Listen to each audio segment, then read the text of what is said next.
নমস্কাৰ মই গৰিমা। পোনপ্ৰথমে আপোনালোক সকলোলৈকে ভোগালী বিহুৰ আন্তৰিক শুভেচ্ছা জনাইছোঁ দেই ৰাইজসকল। আপোনালোকে ভাবিছে চাগে মই হাতত কি লৈ গৈ আছোঁ। মই গৈ আছোঁ পিঠা খুন্দিবলৈ ঢেঁকীশাললৈ। ঢেঁকীশাল পাইহে গম পাইছোঁ যে মামীহঁতে আগতীয়াকৈ পিঠা খুন্দি আছে। বাকী মোৰো ৰ'ব নাই। মামীহঁতৰ পিঠা খুন্দি হোৱাৰ পিছতে মই লাগি গ'লোঁ ঢেঁকী দিবলৈ। পিঠা খুন্দি আহিয়ে মই লাগি গ'লোঁ নাৰিকল ৰুকাত। যিহেতু মই পিঠা খুন্দি আনিছোঁ আৰু বাকী নাৰিকলখিনি ৰুকাৰ পিছত পিঠা বনাম।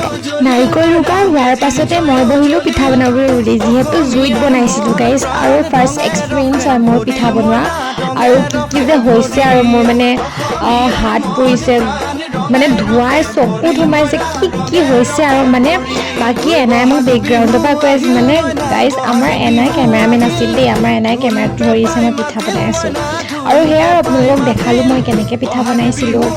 বাকী পিঠাসমূহ কেনেকুৱা হ'ল আপোনালোকে কমেণ্ট এটা কৰিব দেই আৰু সকলো বিহু খাবলৈ আহিব গাইজ।